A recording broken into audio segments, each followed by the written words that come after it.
সাধারণত বাংলাদেশ থেকে যারা যায় স্টুডেন্টরা, তারা পিআর কেমন পাচ্ছে? তাদের পিআর রেশিওটা কেমন? যারা বলবো যে সিরিয়াস তাদের স্টাডি এবং ক্যারিয়ার নিয়ে, তারা পাচ্ছে। ডেফিনেটলি কোনো সমস্যাই হচ্ছে না। এমন না যে অস্ট্রেলিয়া বলে দিয়েছে যে পিআর দিবে না, তারা কিন্তু এটা বলে না। অস্ট্রেলিয়া বরং জিনিসটাকে আরও অনেক ফিল্টারাইজ করছে।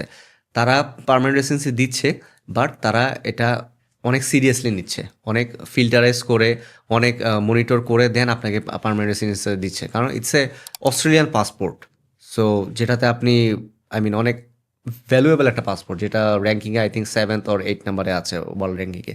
এবং অনেক কান্ট্রিতে আপনি 200+ কান্ট্রিতে উইদাউট ভিসা আপনি ট্রাভেল করতে পারতেছেন। সো একটা পাসপোর্ট পাওয়া তো মেইন কথা না, সেখানে আপনার গভর্নমেন্ট থেকে যেসব ফ্যাসিলিটিসগুলো, মেডিকেল বলেন বা আপনার বেবির ক্ষেত্রে বলেন, সব কিছুই একসাথে পাচ্ছেন।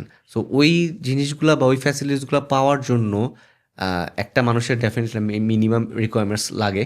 অ্যান্ড এই মিনিমাম রিকোয়ারমেন্টগুলাই হচ্ছে অস্ট্রেলিয়ান গভর্নমেন্ট চায় যে কেউ একজন নার্স থাকুক। আমার নার্স দরকার। যেমন কোভিডের সময় প্রচুর নার্স অস্ট্রেলিয়াতে প্রয়োজন ছিল, এবং ওই সময়ে খুব ইজিলি নার্সিংয়ে পার্মানেন্ট রেসিডেন্সি অনেকে ইনভার্সন, পিআর পাইছে মনে হ্যাঁ হয়। অনেকেই পিআর পেয়েছে, এবং সেটা কম পয়েন্টসে ছিল। সো ডিপেন্ড করে। আর ভুলের কথা যেটা বললেন আপনি, ধরেন আপনার কোভিডের সময় যারা পার্মানেন্ট রেসিডেন্সি পেয়েছে নার্সিংয়ে, তারা কিন্তু কোর্সটা আরও 2-3 বছর আগে থেকে পড়াশোনা শেষ করছে, কোথাও জব করতেছে, অথবা অন প্রসেস পড়তেছে। এখন সে নার্সিংয়ের থ্রুতে পিআর পাইছে, আমিও পাবো, এই জিনিসটা ভাবাটা রং। তখন ডিমান্ড ছিল, এখন যে ডিমান্ড তখনকার মতো এটা কিন্তু না। এখনও ডিমান্ড আছে, বাট তখনকার মতো নাই। এখন একটু কম, এবং এখন পয়েন্টসও আমি বলবো যে এটা 85 to 90 পয়েন্টসের মধ্যে আছে, কাট অফ পয়েন্টস পার্মানেন্ট সিটিজেনের জন্য।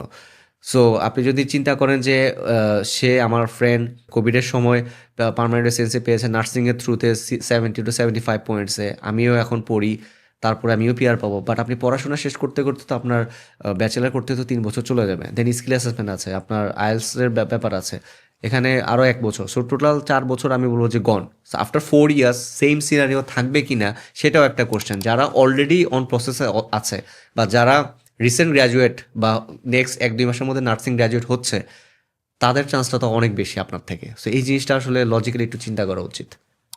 ওকে, এমনি সাধারণত কয় বছর সময় লাগে পিআর পাওয়ার জন্য অস্ট্রেলিয়াতে? রাফ অ্যারাউন্ড এটা 4 to 5 years common common 4 to thing. 5 ইয়ার্সের এটা মধ্যে। কমন থিং, কারণ একটা ব্যাচেলার কোর্সই 3 বছর হয়। এরপরে স্টুডেন্টরা টেম্পোরারি রেসিডেন্সি ভিসায় যায় 2 বছর। ওই সময়টাতে নিজেদেরকে প্রিপারেশন নিতে হয়, আমি কতটুকু এলিজিবল। সো এটা হয়ে যায় 4 to 5 ইয়ার্স ইজি। বাংলাদেশ থেকে যাওয়ার সময় ওরা কি কি কমন মিস্টেকগুলো করে? বাংলাদেশ থেকে আসলে খুব একটা যে ভুল করে তা না, বাট পিআরের জন্য আসলে ওই যে বললাম স্কিলটা লাগে। স্কিলটা আপনি এখন কোনো একজন ডক্টর অথবা কোনো একজন আইটি স্পেশালিস্ট, দেখা গেল যে বাংলাদেশে 7 থেকে 8 বছরের জব এক্সপিরিয়েন্স। সো তাকে যদি অস্ট্রেলিয়ান কোনো এমপ্লয়ার স্পন্সর করতে চায়, সে ওয়ার্ক ভিসা গিয়ে ইজিলি পার্মানেন্ট রেসিডেন্সি অ্যাপ্লাই করতে পারবে আফটার কাপল অফ ইয়ার্স। স্টুডেন্টরা যে জিনিসটা ভুল করে সেটা হচ্ছে যে, আমি বলবো যে আহ, তারা যাওয়ার আগে পার্মানেন্ট রেসিডেন্সি চিন্তা করে। আমি বলবো যে আগে আপনার অস্ট্রেলিয়ান স্টুডেন্ট ভিসাটা ইনশিওর করেন, then you think about your permanent residency. আপনার যদি ভিসাই না থাকে, আপনি কীভাবে পার্মানেন্ট রেসিডেন্সির জন্য এতটা হোপফুল হচ্ছেন? সো ভিসাটা আগে ইনশিওর করেন, দেন আপনার ক্যারিয়ার প্ল্যান করেন স্টেপ বাই স্টেপ। লিগালি যে জিনিসগুলো ওখানে দরকার সেটাই করেন। তারপরে আপনি পার্মানেন্ট রেসিডেন্সির কথা চিন্তা করেন। আগে যান, সেটেল হন, then you think about your permanent residency. দেশে থেকে আরেক কান্ট্রি পার্মানেন্ট রেসিডেন্সি নিয়ে চিন্তা করাটা, I don't think it's a good idea.